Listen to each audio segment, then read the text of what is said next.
Welcome back to my channel. तो मैं आपको सबसे पहले बता दूँ कि शायद ये वीडियो थोड़ी सी लंबी हो जाए। शायद ये 20 मिनट की आधे घंटे की भी हो सकती है। मैं जितना से ज़्यादा हो सके उतना कम करूँगी, मुश्किल से 5, 10 या 11 मिनट की ही, क्योंकि मेरी video limit half an hour या 20 मिनट्स है, डिपेंड्स ऑन टॉपिक।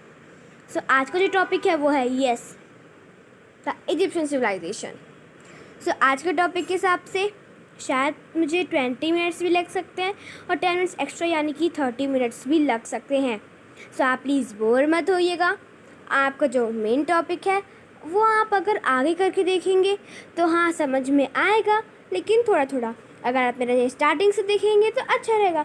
अगर आप पहले ही समझ चुके हैं एंड आपको जो टॉपिक देखना है तब आप आगे करके देख सकते हैं। लेकिन अगर आपने भी न्यू स्टार्ट किया, अभी तक आपने नहीं पढ़ा है, या फिर आप जो टॉपिक देखना चाहते हैं उसके पहले के टॉपिक्स आपने नहीं पढ़े हैं, तो आपको ये पूरी वीडियो देखनी पड़ेगी। तो आज हम लोग करने वाले हैं द इजिप्शियन सिविलाइजेशन। पता है हमारे इजिप्शियन सिविलाइजेशन का पहला टॉपिक क्या है? The gift of river Nile. So guys, अब मैं आगे का टॉपिक बताने से पहले मैं आपको इतना बता देती हूँ कि जैसे मुझे मेरा पहला प्ले बटन यानी कि जैसे मेरे 100 सब्सक्राइबर्स हो जाएंगे, जब तक प्ले बटन नहीं आएगा मैं तब तक आपको नहीं बताऊंगी कि आखिर मैं बिना ऐप के मैं आखिर बटन कैसे करती हूँ, मैं कौन सा ऐप यूज़ करती हूँ। वेल, मैं कोई भी ऐप नहीं यूज़ करती हूँ, कोई भी एक्स्ट्रा ऐप नहीं। वो हर फ़ोन में होता है, आपको डाउनलोड करने की ज़रूरत नहीं है, मैं आपको बताऊँगी। एंड हाँ, ये कैसा ऐप है जिसकी कोई प्रमोशन नहीं होता। So let's start the gift of river Nile.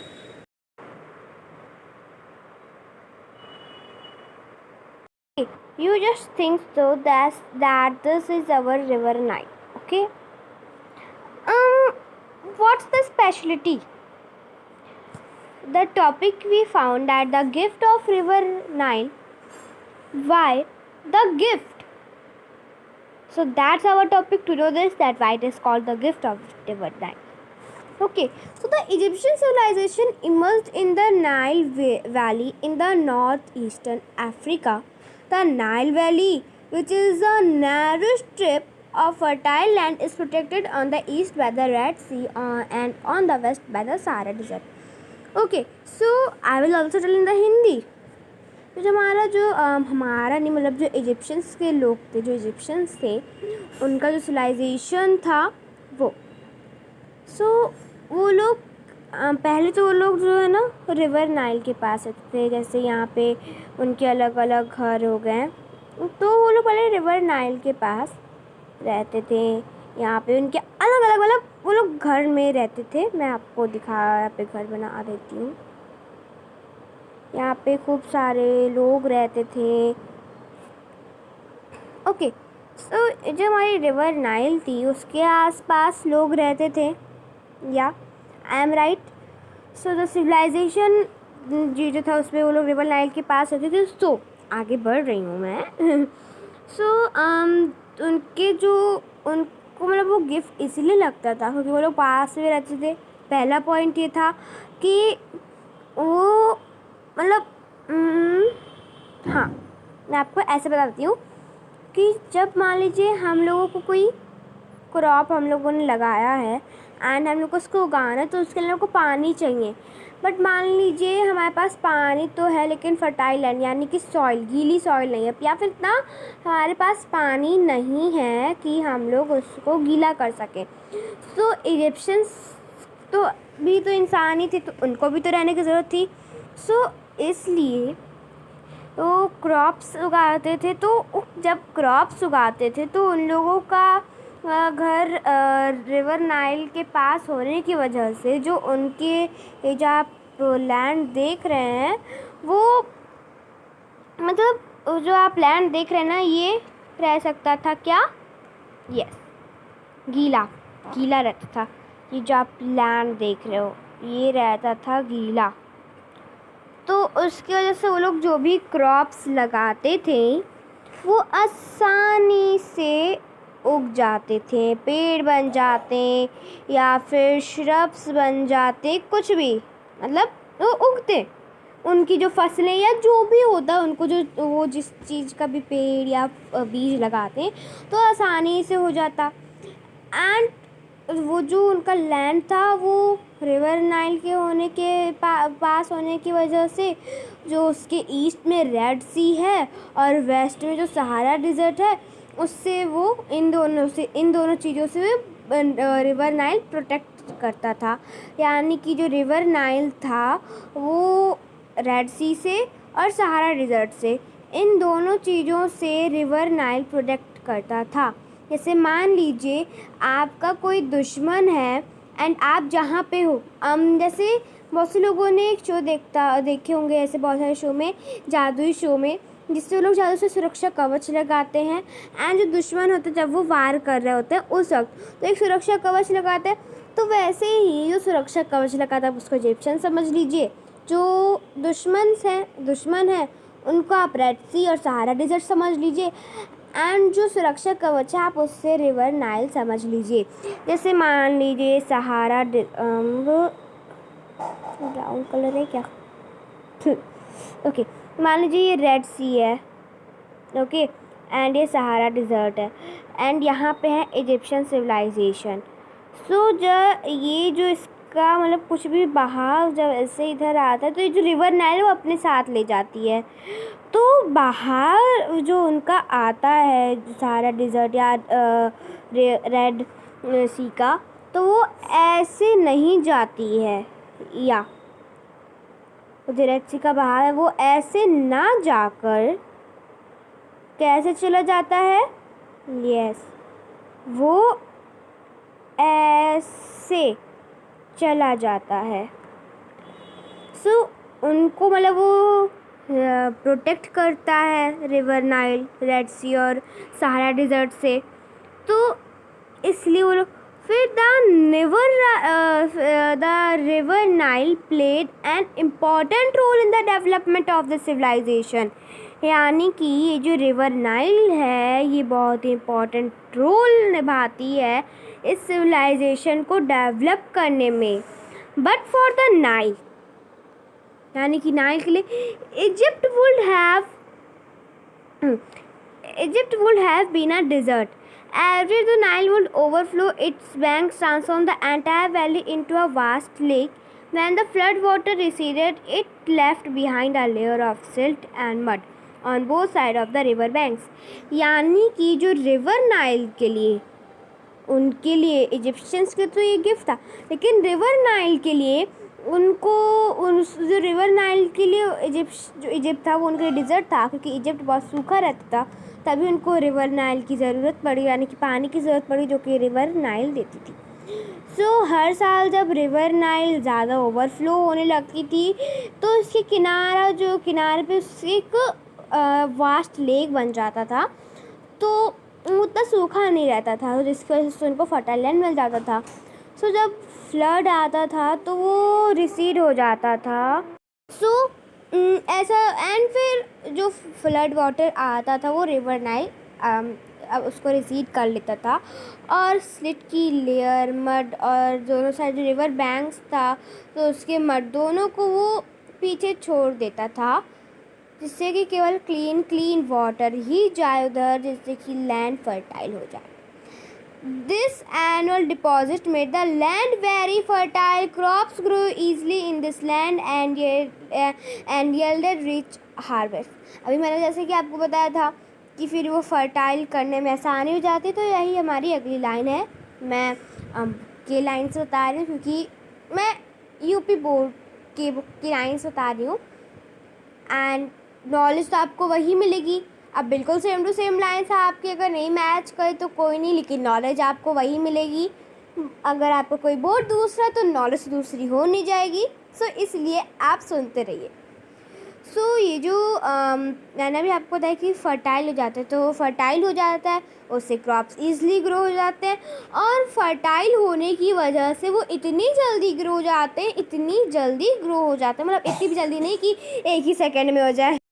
सो इतनी जल्दी नहीं कि वो एक सेकंड में या एक दिन में जाए, मतलब कि वो आधा टाइम तक, अगर 1 साल तो 6 महीने, क्यों?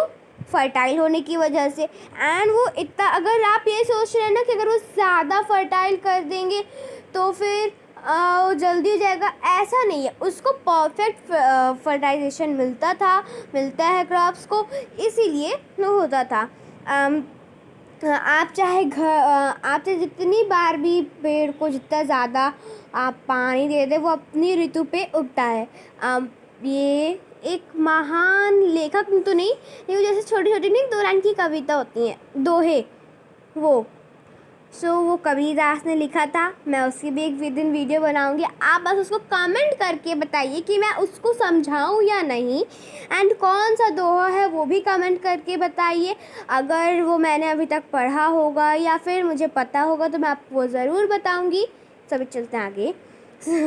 So it is interesting to note that flood in the Nile occurred at a time when the land was parched in the month of the August. आपको बहुत से लोगों को समझ में आ गया, तो मैं अभी आपको बता देती हूँ जिनको नहीं समझ में आया है उनके लिए। सबसे बढ़िया बात पता है क्या है, जब जैसे तेज़ बहाव आता है पानी का ना, तो ग्रीन कैसे हो गया, ग्रास का थोड़ी ना आता है। जब तेज़ बहाव आता है एकदम पानी का, एकदम फ्लड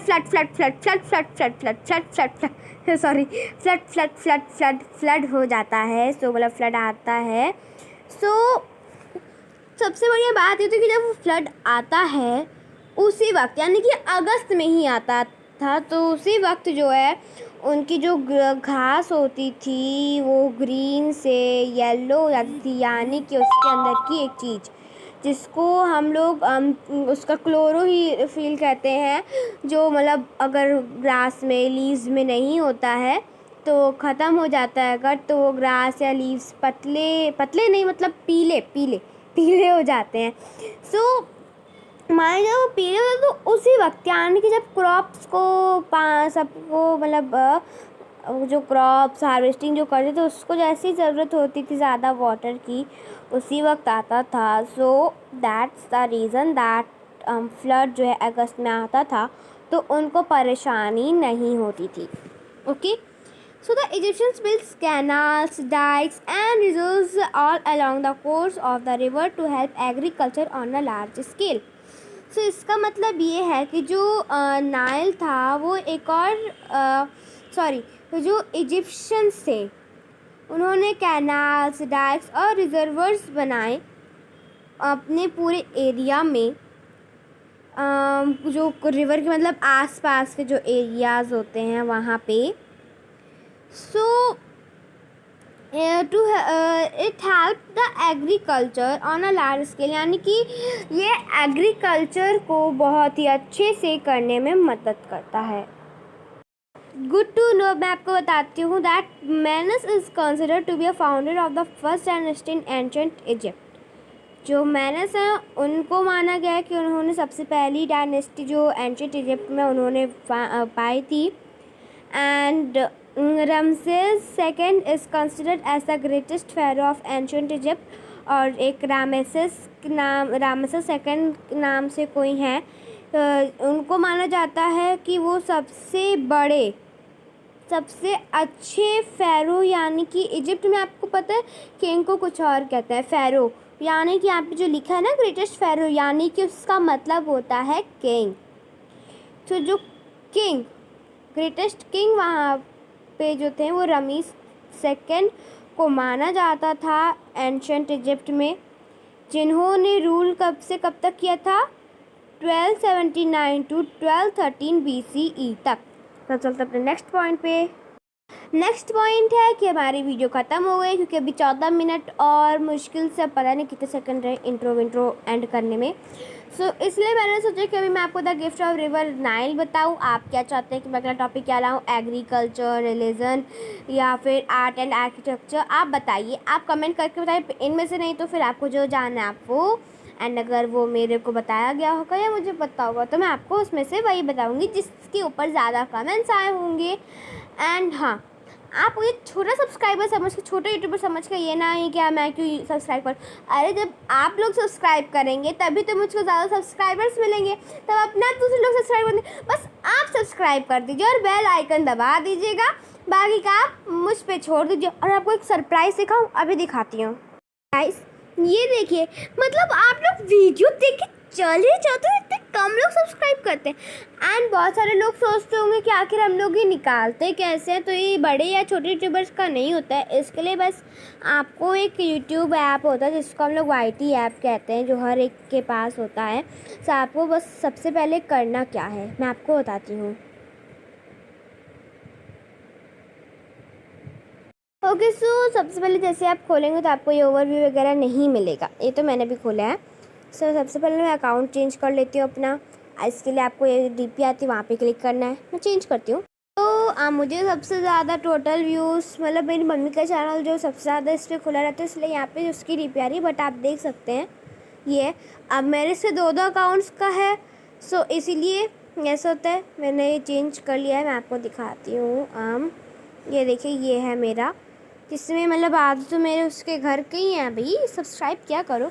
तो आपको ऐसे आना है, इसके बाद फिर यहाँ व्यू मोर पे क्लिक करना है।